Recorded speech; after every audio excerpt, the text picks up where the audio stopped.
Hello friends, JSSC classes में आपका स्वागत है। फ्रेंड्स, अगर आप JSSC CGL, Jharkhand TET, Jharkhand उत्पाद पुलिस का तैयारी कर रहे हैं तो इस चैनल को सब्सक्राइब कर लीजिए।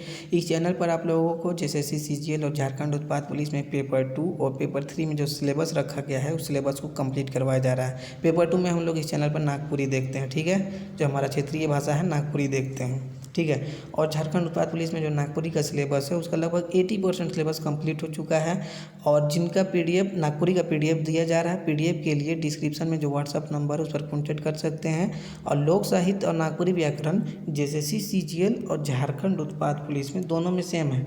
तो अगर जेएसएससी सीजीएल वाले भी लोक साहित्य का, नागपुरी लोक साहित्य का और नागपुरी व्याकरण का पीडीएफ चाहते हैं तो पहले मेरा वीडियो को देख लीजिए, व्याकरण का और लोक साहित्य का। अगर आपको कंटेंट अच्छा लगता है तो आप लोग कॉन्टैक्ट कर सकते हैं डिस्क्रिप्शन के लिए, ठीक है। पेपर 3 हम लोग बहुत जल्द शुरू करने वाले हैं, जिसमें हम लोग साइंस और झारखंड जीके पढ़ेंगे, ठीक है। जैसा कि आप टॉपिक देख रहे हैं, इस साइंस की तैयारी कैसे करें।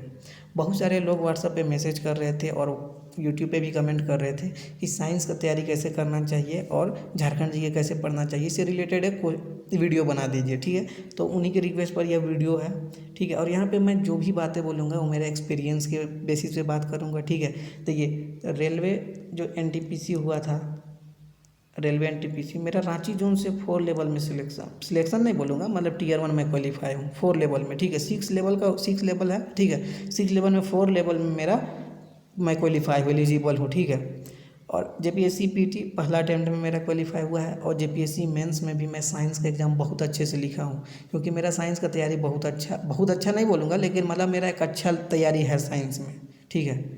क्योंकि मैं इस पर बहुत मेहनत किया हूँ पहले, तो मेरा एक अच्छा तैयारी है। और मैं मतलब अगर मैं ये बात बोलूँ कि साइंस में मुझे कभी बर्डन नहीं लगता है, क्योंकि मैं एक बार इसका बहुत अच्छे ढंग से तैयारी कर चुका हूँ। तो मुझे हर एग्ज़ाम में, कोई भी एग्ज़ाम आता है तो मुझे सिर्फ उसको रिवाइज करना पड़ता है। मुझे कोई वैसा और मतलब डीप में जाने की ज़रूरत नहीं पड़ती, क्योंकि मैं इसको बहुत डीप से बहुत गहराई तक पढ़ चुका हूँ साइंस को, ठीक है। अगर मेरे बायो का आप लोग नोट्स देखिएगा तो आप, एक बार मैं सेंड किया था मेरे व्हाट्सएप ग्रुप में, मैं ब्लड से रिलेटेड इस चैप्टर का मैं सेंड किया था, ठीक है।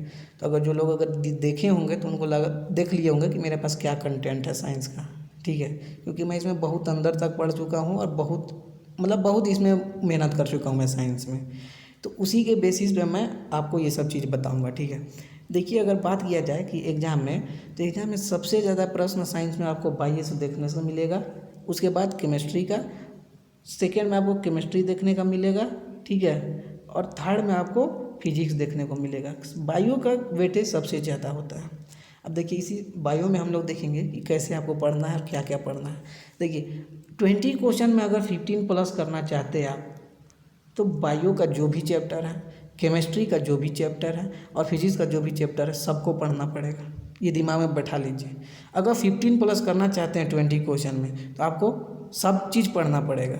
लेकिन मैं उसी चीज़ को बता रहा हूँ कि आप कैसे पढ़ाई कीजिए कि आपको बर्डन ना लगे चीज़, ठीक है, आपको चीज़ आसान लगने लगे। अब बायो में ही पढ़ना है और अंदाजी चैप्टर को उठा लिए और पढ़ना शुरू कर दिए, प्रश्न उससे भी बनेगा जो आप चैप्टर पढ़ रहे हैं। लेकिन एक होता है तरीका पढ़ने का, कि कैसे मतलब तैयारी करें, ठीक है। कि मतलब कोई भी चैप्टर अंदाजी नहीं उठा लेना है आपको, मतलब ऐसे पढ़ाई करना है कि बर्डन नहीं लगे, चीज़ समझ में भी है, ठीक है, और आपको लगे कि तैयारी भी मेरा होते जा रहा है। तो यही सब चीज़ों को मैं बताऊंगा, ठीक है। जैसे देखिए, अगर आप बायो पढ़ रहे हैं तो ये जो चैप्टर देख रहे हैं, कोशिका, ब्लड, मानव शरीर के तंत्र, ग्रंथि, पोषक पदार्थ, इन सभी में किसी भी चैप्टर को उठा सकते हैं। अगर शुरुआत में पढ़ रहे हैं, तो पहली बार पढ़ रहे हैं तो किसी को भी उठा सकते हैं, कोई दिक्कत नहीं होगा। लेकिन आप इस सब चीज़ों को पढ़िएगा, जैसे ब्लड को पढ़िएगा तो ये सब चीज़ों को समझना भी पड़ेगा। मानव शरीर का तंत्र अगर पढ़िएगा तो ये हमारा बॉडी के बारे में पढ़ रहे हैं, मानव शरीर का बॉडी के बारे में पढ़ रहे हैं, जो आपका पास जो बॉडी है उसके बारे में पढ़ रहे हैं। तो मानव शरीर का तंत्र पढ़ रहे, इसको फील कीजिए आप, कि आप भोजन लिए मुंह में तो उसे जो लार निकला, लार उसमें मिला, उस लार में जो एंजाइम है टाइलिन एमाइलेज एंजाइम, उसका पाचन किया किसका, कार्बोहाइड्रेट का। अब भोजन पीस गया, उसके बाद यह जो भोजन नली उसे होते हुए आमाशय में गया, आमाशय में फिर इसका अगला स्टेप में प्रोटीन और वसा का पाचन होगा। तो ये सब चीज़ को फील कीजिए। जैसे मानव शरीर का तंत्र पढ़िएगा तो ये सबको फील कीजिए। आप पहले ये पांचों में किसी को भी उठाइए, जैसे कोशिका उठाए, मान लीजिए आप कोशिका उठाए, और जनरली सारे स्टूडेंट कोशिका ही पढ़ना शुरू करते हैं, और कोशिका इंपॉर्टेंट चैप्टर भी है तो पढ़ना भी चाहिए, ठीक है। तो कोशिका उठाए, कोशिका पहले आप पढ़िए कि कोशिका के बारे में पढ़िए कि यूकैरियोटिक कोशिका प्रोकैरियोटिक कोशिका क्या है, दोनों में क्या क्या मुख्य अंतर है। ठीक है, मुख्य अंतर क्या क्या है कि जैसे गोल्जी कोई किस में पाया जाता है, किस में नहीं पाया जाता है, तो ये सब चीज़ को पढ़िए। ठीक है, अब कोशिका का पार्ट्स को पढ़िए। कोशिका का पार्ट्स को पढ़ लिए तो फिर कोशिका का पार्ट्स में जो भी विशेषताएं हर पार्ट का उसको पढ़िए। डीएनए का संश्लेषण प्रोटीन का निर्माण कहाँ होता है, ये बहुत इंपॉर्टेंट क्वेश्चन है। जैसे प्रोटीन का निर्माण कहाँ होता है, तो ये सभी आप लोग को पूछा जाएगा। तो ये सब बहुत इंपॉर्टेंट चीज़ है, ये सबको पढ़िए। ठीक है, कोशिका से रिलेटेड पढ़ लिए। अब ब्लड उठाए तो ब्लड में कि ब्लड का कितना पार्ट्स है, आरबीसी डब्ल्यूबीसी, ब्लड का निर्माण कहाँ होता है। अब जितना भी आरबीसी है, डब्ल्यूबीसी और प्लेटलेट्स है, ठीक है, तो इन सभी का निर्माण तो अब समझ गए। इन लोगों का जीवन, इन सभी का जीवन काल क्या है, ठीक है, इनकी मुख्य विशेषताएं क्या है, ये सबको पढ़िए। तो पढ़ाई ऐसे ही करना है कि क्या क्या पार्ट्स है, पार्ट्स पढ़िए कि क्या क्या पार्ट्स है। प्रत्येक पार्ट का विशेषता को पढ़िए, समझने का कोशिश कीजिए और बार बार रिवाइज कीजिए। ठीक है, बार बार रिवाइज इसको कीजिए। मानव शरीर का तंत्र, तो ये बता दिए कि मानव शरीर का तंत्र, इसको फील करके पढ़िए कि आपका बॉडी के बारे में पढ़ रहे हैं। पाचन तंत्र पढ़ रहे हैं तो कैसे कैसे भोजन कहाँ कहाँ जा रहा है, कहाँ पे क्या पाचन हो रहा है। जैसे प्रोटीन का पाचन स्थल कौन सा है, अब वसा का पाचन स्थल कौन सा है, कार्बोहाइड्रेट का पाचन स्थल कौन सा है, कौन सा एंजाइम किसका पाचन करता है, इसको पढ़िए। कंकाल तंत्र के बारे में पढ़ रहे हैं तो कंकाल तंत्र रिलेटेड, स्कल से रिलेटेड क्वेश्चन हमेशा बनता है। स्कल से रिलेटेड जैसे फेस की हड्डियाँ, फेस जो हमारी फेस है उसमें टोटल कितनी हड्डियाँ है, स्कल में कितना हड्डियाँ है। जैसे स्कल का बात कीजिए तो 29 हड्डियाँ है, लेकिन फेस को बनाने वाली हड्डियाँ कितना है, 14 है। तो ये सभी बहुत इंपॉर्टेंट चीज़ है और यही सब चीज़ों को पूछा जाएगा। कंकाल तंत्र पढ़ लिए आप, पाचन तंत्र पढ़ लिए, और पढ़ने के बाद अपना शॉर्ट नोट्स भी बनाते जाइए। ठीक है, इंपॉर्टेंट चीज़ों का शॉर्ट नोट्स बनाते जाइए, जो आपको काफ़ी हेल्प मिलेगा इससे। बार बार उसको रिवाइज कीजिए। ठीक है, ग्रंथि, ये भी बहुत इंपॉर्टेंट चैप्टर है कि अंतःस्रावी ग्रंथि, बाह्यस्रावी ग्रंथि, बहुत इंपॉर्टेंट चैप्टर। इससे रिलेटेड क्वेश्चन तो एकदम कोई भी एग्जाम में आपको फिक्स मिलेगा ग्रंथि से रिलेटेड क्वेश्चन। तो इसको सारा चीज़ को पढ़िए। इसमें बहुत सारा, जैसे जितना भी ग्रंथि है, अग्न्याशय हो गया, पीयूष ग्रंथि हो गया, तो इन सभी का विशेषता को पढ़िए। और जैसे नोट अपना बनाते जाइए, नोट्स एकदम शॉर्ट नोट बना लीजिए कि पीयूष ग्रंथि का पढ़ रहे हैं तो इसको बोलते हैं मास्टर ग्रंथि। ठीक है, तो ये सभी को नोट्स बनाते जाइए और उसको याद करते जाइए। पोषक पदार्थ में आपको प्रोटीन हो गया, वसा हो गया, विटामिन्स हो गया, तो इससे रिलेटेड पढ़िए। विटामिन्स, जैसे विटामिन्स, इसका केमिकल नेम को पढ़िए, कौन विटामिन से कौन सा बीमारी होता है इसको पढ़िए। तो ये सब बहुत इंपॉर्टेंट चैप्टर है। ठीक है, देखिए अगर 15+ करना चाहते हैं तो पढ़ना तो सब टॉपिक को पढ़ेगा, लेकिन ये सभी टॉपिक जो देख रहे हैं, जैसे कोशिका, ब्लड, मानव शरीर का तंत्र, ग्रंथि, पोषक पदार्थ, ये सब बहुत इंपॉर्टेंट है। ठीक है, अब वनस्पति विज्ञान में पूरा वनस्पति के बारे में पढ़ना पड़ेगा, थैलोफाइटा, ब्रायोफाइटा, पूरा पढ़ना पड़ेगा। ठीक है, जीवधारियों का वर्गीकरण से कि कौन कौन किया है, कौन कितना भाग में किया है। ठीक है, जैसे व्हिटकर का वर्गीकरण, तो कौन कितना भाग में किया है, ये सबको पढ़ना पड़ेगा। क्वेश्चन तो एकदम डायरेक्टली पूछ लिया जाता है कि व्हिटकर जैसे कितना भाग में वर्गीकरण किया था, पादप, जंतु, शैवाल, कवक, तो ये सबको आपको पढ़ना ही पड़ेगा। 15+ करना चाहते हैं तो पढ़ना तो सारा को पड़ेगा, लेकिन एक होता है तैयारी कि आपको, जैसे आप जीवधारियों का वर्गीकरण उठा लीजिएगा तो आपको बर्डन पड़ने लगेगा, लेकिन आप ये सब में किसी को भी उठाइएगा तो आपको आसान लगने लगेगा। ठीक है, और शुरू में ग्रंथि मत पढ़िएगा। इसमें जैसे आप कोशिका पढ़ सकते हैं, ब्लड पढ़ सकते हैं, मानव शरीर के तंत्र पढ़ सकते हैं, पोषक पदार्थ भी पढ़ सकते हैं, कोई दिक्कत नहीं है। ठीक है, लेकिन शुरू में ग्रंथि मत उठा लीजिएगा, फिर दिक्कत लगने लगेगा आपको। इसलिए जैसा बता रहे वैसा कीजिए, आपको देखिएगा काफ़ी हेल्प मिलेगा। और रिवाइज तो बार बार करना पड़ेगा।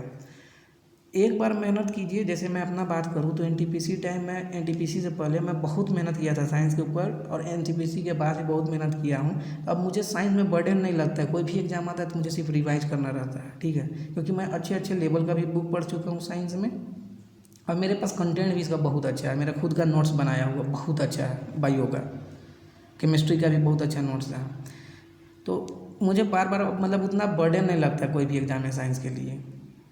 तो आप भी एक बार अच्छे ढंग से पढ़िए सारा चीज़ों को, उसको रिवाइज ऐसे कर लीजिए कि वो दिमाग में रहे, और नहीं भी रहे ना तो ये मतलब ये कॉन्फिडेंस रहना चाहिए कि आप इतना पढ़ लिए हैं कि मतलब हम इसको रिवाइज सिर्फ हमको करना है साइंस को। तो ऐसे टाइप से पढ़ लीजिए, इस टाइप से मतलब मेहनत करके पढ़ लीजिए, ठीक है। तो ये सभी सारा चैप्टर को आपको पढ़ना पड़ेगा अगर 15+ करना चाहते हैं तो, क्योंकि बायो में अगर साइंस में बात करें तो सब चैप्टर इम्पोर्टेंट है, सब चैप्टर, ठीक है। अब बायो में तो सभी चैप्टर ही इम्पोर्टेंट है, सब चैप्टर इम्पोर्टेंट है। इसमें एक विविध भी आएगा तो विविध भी पढ़ लीजिएगा। अब देखिए बायो ने हम लास्ट में बताएंगे कि आपको कौन सा बुक से पढ़ना है इसको, ठीक है। तो ये सब चीज़ को अच्छे ढंग से पढ़िए, जैसे कोशिका, ब्लड, इन सभी का पार्ट्स को पढ़िए, सभी पार्ट्स का विशेषता क्या है, ये सबको अच्छे ढंग से पढ़िए और अपना शॉर्ट नोट्स बना लीजिए, ठीक है। अब हम लोग देखते हैं केमिस्ट्री में कि केमिस्ट्री में आप लोगों को कैसे पढ़ना है। देखिए बायो के बाद केमिस्ट्री का वेटेज ज़्यादा रहता है आपका एग्जाम में, ये दिमाग में बैठा लीजिए। कुछ लोग बोलते हैं कि फिजिक्स का रहता है, लेकिन मेरा जो एक्सपीरियंस है मैं तो ज़्यादातर केमिस्ट्री क्वेश्चन देखा हूँ। और केमिस्ट्री में एकदम नॉर्मल नहीं बोलूँगा, जनरल चीज़ों को जो हम लोग का लाइफ में यूज होता है उस सबको पूछा जाता है। जैसे कि आपका जो सिगरेट लाइटर होता है उसमें कौन सा गैस पाया जाता है, आपका जो ये गैस होता है जो घर में आप LPG यूज करते हैं उसका जो गंध होता है वह कौन सा रसायन के कारण होता है, तो मिथाइल मर्कैप्टन, ये सब चीज़ों को याद करना पड़ेगा। आश्रु ग्रंथि का ग्रंथि नहीं, जो आश्रु गैस है, जो आंसू वाला गैस है, उसका रासायनिक नाम क्या है, ठीक है। जिंक कार्बोनेट जो है वो उसको क्या बोलते हैं, जैसे जिंक कार्बोनेट किसका है, इसका हो गया तो जिंक का हो गया उसका, लेकिन उसका नाम क्या है, मेलामाइन या क्या नाम है, तो ये सब पूछा जाएगा, ठीक है। यही सब जनरल चीज़ों को पूछा जाएगा। धातु से रिलेटेड पूछा जाएगा कि जो पटाखा जलता है तो उसमें जो लाल चटक रंग होता है वो किस धातु की उपस्थिति के कारण होता है, तो यही सब चीज़ पूछा जाएगा, ठीक है। एकदम मतलब जनरल चीज़ जो हम लोग का लाइफ में यूज होता है वही सब पूछा जाएगा, ठीक है। देखिए आप अगर केमिस्ट्री पढ़ना चाहते हैं कि अगर पढ़ रहे हैं तो पहली बार पढ़ रहे हैं तब देखिए पहले परमाणु संरचना को उठाइए, ठीक है। परमाणु संरचना बहुत आसान है, इसको सिर्फ समझना पड़ेगा आपको। मेरे पास कोई वैसा साधन नहीं है लाइव आके पढ़ाने का, नहीं तो मैं साइंस तो ऐसे पढ़ाता कि आप लोग मतलब सब कुछ क्लियर हो जाता कि परमाणु संरचना, परमाणु बनाइए, ये केंद्रक बना लीजिए, उसके बाद फील करके इस सबको मतलब अपने से पढ़िए कि यहाँ पे इलेक्ट्रॉन होता है, ये जो केंद्रक है उसमें होता है प्रोटॉन और न्यूट्रॉन। प्रोटॉन जो होता है प्लस न्यूट्रॉन, ये दोनों का सम को क्या बोला, मतलब जोड़ को क्या बोला जाता है, तो परमाणु द्रव्यमान बोला जाता है, ठीक है। जो प्रोटॉन होता है यहाँ उसको बोला जाता है परमाणु संख्या, और प्रोटॉन जितना होता है उतना ही इलेक्ट्रॉन होता है प्रत्येक ये में सेल मतलब कक्षा में, इसको सेल बोला जाता है। ये जो आप देख रहे हैं इसको सेल बोला जाता है, सेल मतलब कक्षा बोला जाता है। तो प्रोटॉन और न्यूट्रॉन दोनों बराबर होता है, इसमें कोई चार्ज नहीं होता, ये इसमें पॉजिटिव चार्ज होता है, सॉरी ये इलेक्ट्रॉन होगा, यहाँ इलेक्ट्रॉन में माइनस चार्ज होता है। तो परमाणु संरचना में यही सब चीज़ को अच्छे से पढ़िए, ठीक है। ये हो गया। अब तत्वों का वर्गीकरण, यह भी बहुत इंपॉर्टेंट चैप्टर है, आपको हर एग्जाम में तत्वों का वर्गीकरण से रिलेटेड क्वेश्चन मिलेगा, ठीक है। कि मेंडलीव का आवर्त वर्गीकरण क्या है, कि वो क्या चीज़ को आधार मान के वर्गीकृत किए थे, अष्टक नियम हो गया, त्रिक नियम हो गया, तो ये सब आसान भी चीज़ है, अगर आप पढ़िएगा ढंग से पढ़िएगा तो आपको बहुत आसान लगेगा। और वैसे कुछ दिन में मैं अपना साइंस का लेक्चर शुरू कर दूंगा, तो मैं सिर्फ ऑब्जेक्टिव कराऊंगा, लेकिन एक क्वेश्चन में जो 4 ऑप्शन रहेगा ना, चारों ऑप्शन को हम आप लोग को समझाते जाएंगे कि आप लोग को आसान लगे चीज़, ठीक है। चारों ऑप्शन को समझाते जाएंगे, आप कम कम क्वेश्चन में आप लोग ज़्यादा चीज़ को सीख पाइए, ठीक है। तो तत्वों का वर्गीकरण, इसको एकदम कोई भी हाल, ये चैप्टर, ये परमाणु संरचना और ये इसको एकदम नहीं छोड़ना है। धातु, अधातु, मिश्र धातु, इसको एकदम नहीं छोड़ना है। अम्ल क्षारक एकदम नहीं छोड़ना है, एकदम नहीं। ये चारों को तो कोई भी हाल में एकदम पूरा पी जाना है इसको, ठीक है। मानव निर्मित पदार्थ, ये भी इम्पोर्टेंट चैप्टर है। पदार्थ की प्रकृति मतलब गैस हो गया, ठोस हो गया, द्रव हो गया, कार्बन एवं उसकी होगी रासायनिक बंधन, ये सभी भी इम्पोर्टेंट है, लेकिन ये सब तो एकदम नहीं छोड़ना है। प्लस जो विविध, रसायन में जो विविध है उसको, ठीक है, एकदम नहीं छोड़ना है। तो ये सब चीज़ इम्पोर्टेंट है। उसके बाद रसायन में और एक बहुत इम्पोर्टेंट चैप्टर है, वो मैं यहाँ पे नहीं लिख पाया, एक ये जो होता है क्या बोलते हैं बहुलक वाला चैप्टर, बहुलक वाला चैप्टर, ठीक है, इसको भी आप कहीं ना कहीं से ज़रूर पढ़ लीजिएगा। रासायनिक बंधन से नहीं पूछेगा, कार्बन एवं उसके यौगिक से नहीं पूछेगा, पूछेगा मतलब हम मेरा कहने की मतलब है कि अगर इससे पूछे या ना पूछे, लेकिन इससे मतलब ये सभी का तुलना में ना, ये सभी का तुलना में ये बहुत इंपॉर्टेंट चैप्टर है बहुलक वाला, ठीक है। आपको इसको एकदम पी जाना है, इसको पी जाना है, इसको पी जाना है, इसको पी जाना है मानव निर्मित पदार्थ में, ठीक है, इसी में ये आ जाएगा, मानव निर्मित पदार्थ में ही आ जाएगा बहुलक वाला। यहाँ पे हम अलग से कर दिए बहुलक वाला, ठीक है। तो ये आप लोगों को याद हो जाए कि बहुलक सर बोले हैं, इसलिए तो ये वाला चैप्टर को एकदम कर लीजिएगा। पदार्थ की प्रकृति से भी प्रश्न बनता ही है, पदार्थ की प्रकृति में, ठीक है। तो पदार्थ की प्रकृति भी 15 प्लस करना चाहते हैं तो ये तो है कि आपको सारा टॉपिक पढ़ना पड़ेगा, लेकिन पहले ये सभी चीज़ों को, ये जो ये 4 चैप्टर है और ये चैप्टर है, इसको याद कीजिए, इसको समझिए, ठीक है। केमिस्ट्री में सारा चैप्टर पढ़ना है, लेकिन पहले ये और इसमें जो बहुलक वाला है इसको तो एकदम नहीं छोड़ना है, ठीक है। आप इसको भी पढ़िए, इसको भी पढ़िए, देखिए सारा पढ़िए, लेकिन ये को एकदम नहीं छोड़ना है, ये दिमाग में बैठा लीजिए, ठीक है। अब हम लोग आगे देखते हैं भौतिकी में। भौतिकी का देखिए, अगर कंटेंट नहीं, एग्ज़ाम में प्रश्न देखा जाए तो बायो और केमिस्ट्री की तुलना में कम होता है, ठीक है। अब भौतिकी में आप कैसे पढ़िएगा, मात्रक आप याद कर लीजिएगा, ठीक है, मात्रक तो आपको याद ही करना पड़ेगा। प्रकाश बहुत इंपॉर्टेंट चैप्टर है, बहुत इंपॉर्टेंट, इसको एकदम नहीं छोड़ना है प्रकाश को।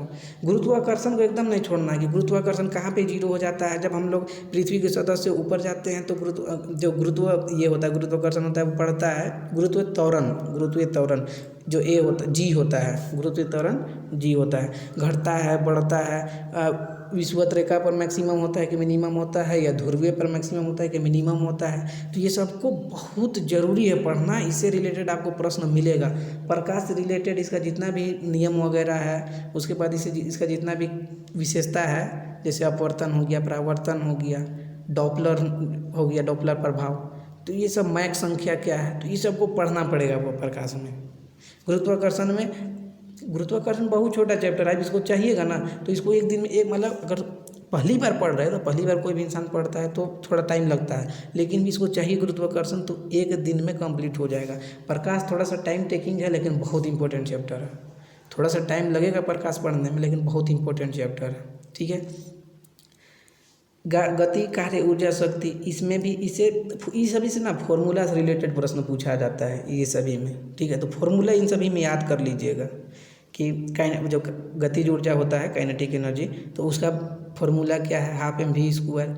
आपका जो स्थितिज ऊर्जा है, स्थितिज ऊर्जा में कि mgh होता है, तो इसको याद कर लीजिएगा mgh।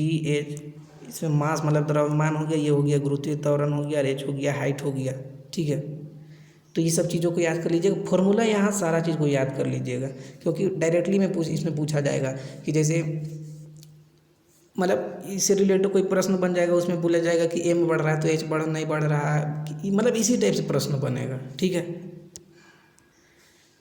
ये हो गया तरंग, ध्वनि तरंग, यह भी बहुत इंपॉर्टेंट चैप्टर है। तरंग और ध्वनि तरंग बहुत इंपॉर्टेंट चैप्टर है, इस पर आप लोग एकदम फोकस बनाइएगा। ऊष्मा, यह भी बहुत इंपॉर्टेंट चैप्टर है। और ये परमाणु भौतिकी और रेडियो सक्रियता जो आप देख रहे हैं, परमाणु भौतिकी रेडियो सक्रियता, यह बहुत इंपॉर्टेंट है, ठीक है, बहुत इंपॉर्टेंट। नाभिक के विखंडन एवं संलयन, यह भी बहुत इंपॉर्टेंट है।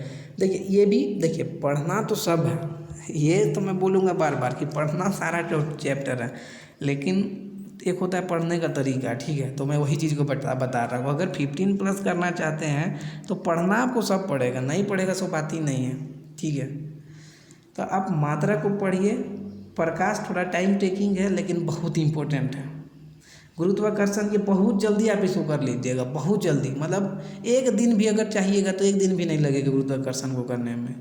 ये सब छोटा छोटा चैप्टर है, जैसे दाब वाला भी, दाब हो गया, प्लवन हो गया, पृष्ठ तनाव हो गया, श्यानता, अगर इसको समझ के पढ़िएगा ना, समझ के पढ़िएगा तो टाइम नहीं लगेगा। ये अलग अलग चैप्टर है, लेकिन 2-2 पेज में, जैसे अगर आप लूसेंट पढ़िएगा तो 1-1, 1.5 पेज में ये सारा चीज़ है। आप बहुत जल्द भी इसको कर लीजिएगा, पकड़ लीजिएगा, समझ के पढ़िएगा तो। परमाणु भौतिकी रेडियो सक्रियता, ये बहुत इंपॉर्टेंट चैप्टर है। नाभिक के विखंडन और संलयन, इससे रिलेटेड प्रश्न एकदम बनता है, एकदम बनता है। ऊष्मा हो गया, ध्वनि तरंग हो गया, तो ये सब भी बहुत देखिए इंपॉर्टेंट सारा ही चैप्टर है, हम नहीं बोलेंगे कोई इंपॉर्टेंट नहीं है, सब इंपॉर्टेंट है। आप किसी को भी उठा सकते हैं पढ़ने के लिए, लेकिन तरीका यही है कि आप देखिए मात्रा को पढ़िए, गुरुत्वाकर्षण को पढ़िए, मात्रा के बाद आप सीधे गुरुत्वाकर्षण को पढ़िए, ठीक है।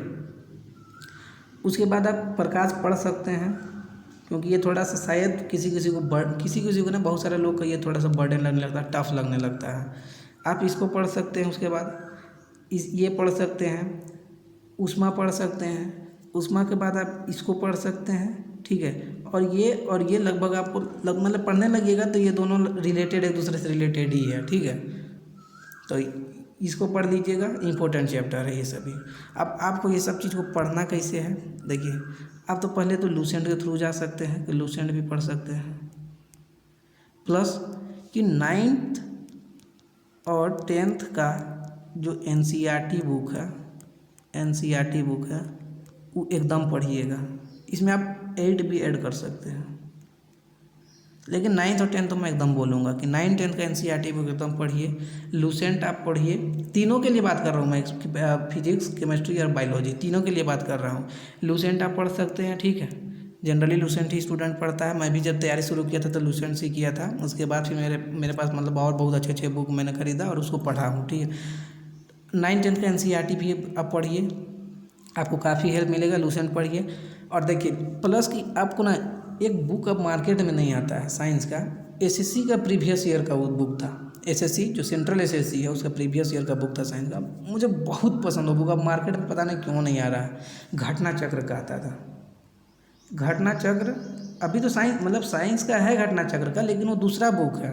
ये वो घटना चक्र से GS पॉइंटर से आता है, लेकिन ये सब उतना मतलब मज़ा नहीं आता है बुक बहुत पढ़ने में।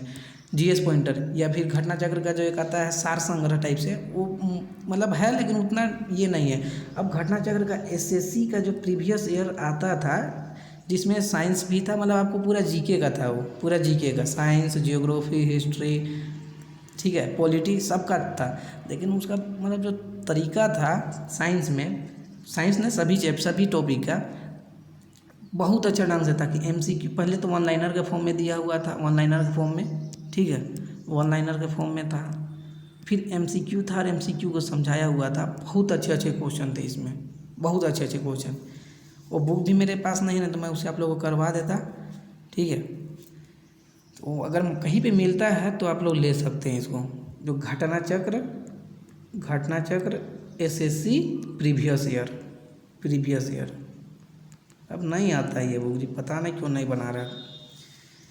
ये बहुत अच्छा बुक था, मैं इसको बहुत मतलब मुझे बहुत पसंद था ये बुक। तो आप ये सब पढ़ सकते हैं, ठीक है। लूसेंट पढ़िए, 9th 10th का NCERT पढ़िए, और ये बुक मिल जाता है तो पढ़िए। अभी किरण पब्लिकेशन का इसका आता है MCQ, लेकिन प्रीवियस ईयर का ज़रूर पढ़िए MCQ। कोई भी ये का ले लीजिए, कोई भी पब्लिकेशन का ले लीजिए, और प्रीवियस ईयर साइंस का पढ़िए MCQ, ठीक है। SSC वगैरह में या फिर और भी कोई भी एग्ज़ाम में जो साइंस से क्वेश्चन बना है उस सबको पढ़िए, वही सब प्रश्न रिपीट होते रहते हैं, ठीक है। तो आप ऐसे पढ़िए, आपको हेल्प मिलेगा। कैसे कैसे पढ़ना है मैं बता दिया, ठीक है। और देखिए पढ़ना तो आपको सब पड़ेगा, और एक बार पढ़ लीजिए, इतना अच्छा ढंग से एक बार पढ़िए कि आगे कोई भी आप एग्ज़ाम दीजिए ना, जैसे आप CGL दे रहे हैं, तो जैसे CGL के बाद मान लीजिए आप UPSC देते हैं, UPSC की बात नहीं करूँगा मैं, मतलब JPSC दे रहे हैं, तो JPSC में भी लगभग सिलेबस थोड़ा सा उसे हाई लेवल का क्वेश्चन रहेगा, आपको उसमें थोड़ा बहुत मेहनत करना पड़ेगा साइंस में। तो ऐसे पढ़िए कि एक बार अच्छे ढंग से पढ़िए, और वो आपको हमेशा मतलब वही सिर्फ आपको रिवाइज करना पड़े, इतना डिटेल में कर लीजिए। और टाइम नहीं लगेगा, 20 क्वेश्चन ये सॉरी उतना टाइम नहीं लगेगा। अगर आप अच्छे ढंग से पढ़ते हैं, रेगुलर पढ़ते हैं, तो टाइम नहीं लगेगा। अगर सप्ताह में 1 दिन पढ़िएगा तब तो खैर तो कितना दिन लग जाएगा पता नहीं, लेकिन अगर सीरियल मतलब आप अच्छे ढंग से पढ़ रहे हैं तो ज़्यादा टाइम नहीं लगेगा, ठीक है। तो ऐसे पढ़ाई कीजिए। आई होप कि आप लोगों को अच्छा लगा हो वीडियो, और आप लोगों को समझ में भी आया हो कैसे पढ़ना है, ठीक है। तो ऐसे ही पढ़ाई कीजिए, ठीक है। अब एक झारखंड जी में भी कैसे पढ़ाई करना है उसका भी मैं एक वीडियो बना दूंगा, ठीक है। चलिए फिर मिलते हैं, अपना ख्याल रखिए और पढ़िए। और लोक साहित्य का, नागपुरी लोक साहित्य का एक वीडियो आज मिलेगा, एक नहीं 2 वीडियो मिलेगा, ठीक है। लोक साहित्य MCQ भी मिलेगा और लोकगीत का एक वीडियो मिलेगा। तो तब तक वेट कीजिए और पढ़िए अपना, जो भी पढ़ते रहिए। ठीक है, चलिए मिलते हैं, थैंक यू।